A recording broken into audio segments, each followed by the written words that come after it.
Hey everybody, Dylan here from Dixon Humphreys. So this is like an additional video for our AI Literacy for Professionals program.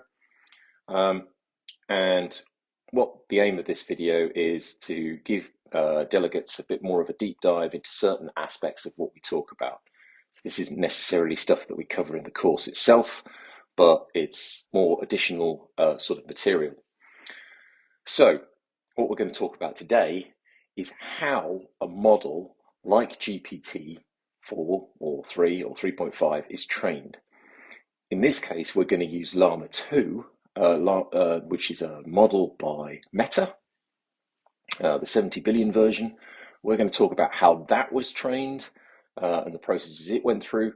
But a lot of the models which are coming out at the moment and have come out previously, they all use this sort of framework. So, what do we start off with? Well, the first thing that we need is a chunk of the internet, as we call it here. It's about, in the case of Llama 2, it was about 10 terabytes of text.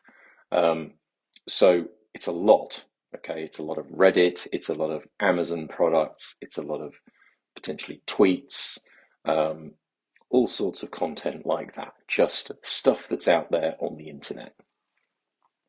They start off with that and they take that and they put it through this stage here, okay, which again, in the case of Llama 2 was around about 6,000 special processors, okay, called GPUs, and they ran these continuously for about 12 days.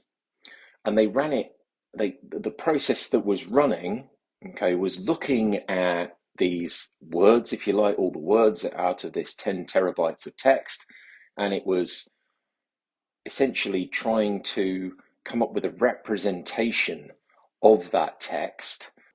And they build that up and they build that up and they put it through this process. And what they end up with at the end of this 12 days and running these 6,000 processes for 12 days is a file of about 140 gigabytes, which is not huge. It's quite large for a file, but if you consider that 140 gigabytes will generally fit on like any laptop or workstation that you probably currently use, and it takes that 10 terabytes and kind of boils it down, okay, into 140 gigabytes. Okay, but this isn't something that you could load up in a text file and kind of, you could look at it, but it would just be numbers, all right? It wouldn't have any sort of knowledge in there that you could sort of easily discern, okay? But what that 140 gigabytes is essentially the weights, okay, or the parameters of the model, okay?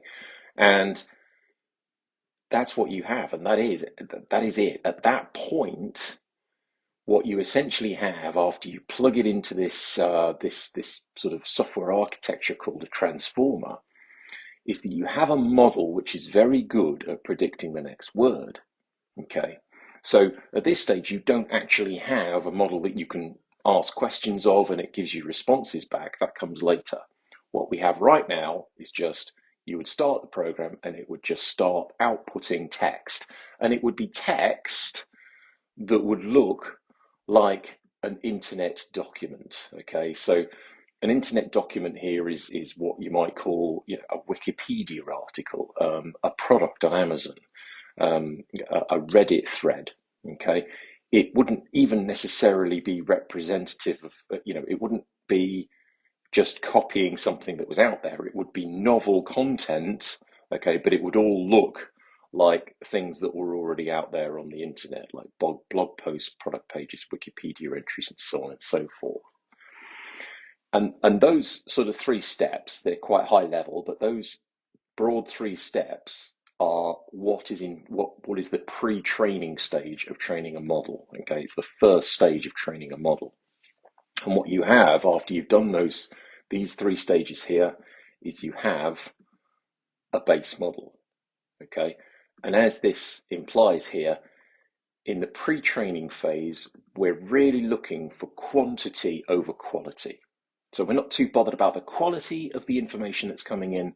It's more about that we want lots and lots of it so that we can draw these conclusions about, or given this word, this word normally follows it. Given this word and this word normally follows it, and so on and so forth. And you can iterate on this pre-training phase a number of times to make it better, okay, at next word prediction. So let's pretend now that we have our base model and we're quite happy with it. It's predicting the next word like we want it to. The next sort of stage would be this one here, where we essentially try and fine-tune it to become an assistant or an instruct model or something along those lines. So in the case of assistant, this is the stage we get to where we can say, okay, well, I'm going to ask you a question. I want you to give a response back.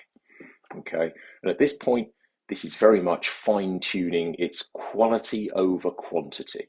Okay, so it's the opposite of pre-training. Before we had quantity over quality. Now we want quality over quantity. So we want fewer examples, but we want them to be really, really good. Okay, and in the case of Llama 2, and certainly this was the case with GPT 3.5, they use something called RLHF. They use RLHF, which is reinforcement learning through human feedback.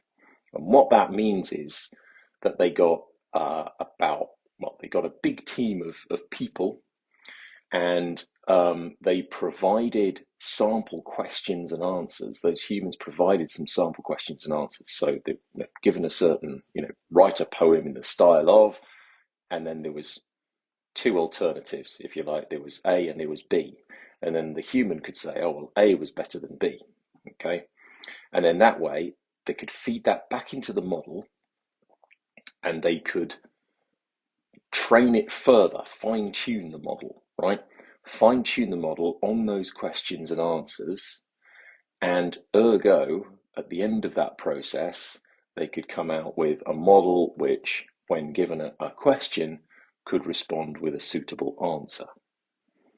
Okay, so from there, we can train it. If we tweak this stage here, the assistant model stage, or what the fine-tuning stage, should I say, we can then get a variety of different models from here, like medical models, prediction models, instruct models, which are there, they tend to be fine-tuned to follow instructions, especially in calling code and running code.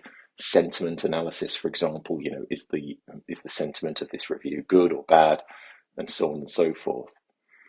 So that is it broadly. That is how Llama 270 billion was trained. So if we just revisit the key stages here. So there's pre-training, which is expensive. It takes a long time, okay, relatively. You're talking like 12 days. By the way, the cost of running these 6,000 GPUs for 12 days was around about 20 million in compute, which sounds a lot, but actually to a lot of these, these big frontier model vendors, to people like Microsoft, Google, Facebook, it's pretty small change. So it is quite a reasonably cheap way of doing it. Fine tuning, cheaper and quicker. So in this particular instance, they used humans. There are some examples of some models which have used synthetically generated data rather than data generated by humans, and that's had a certain level of success.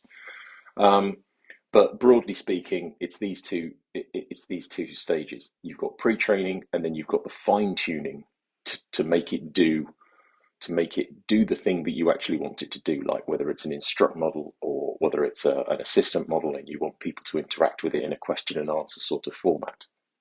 And that pretty much sums up how you train a model. Thanks. See you next time.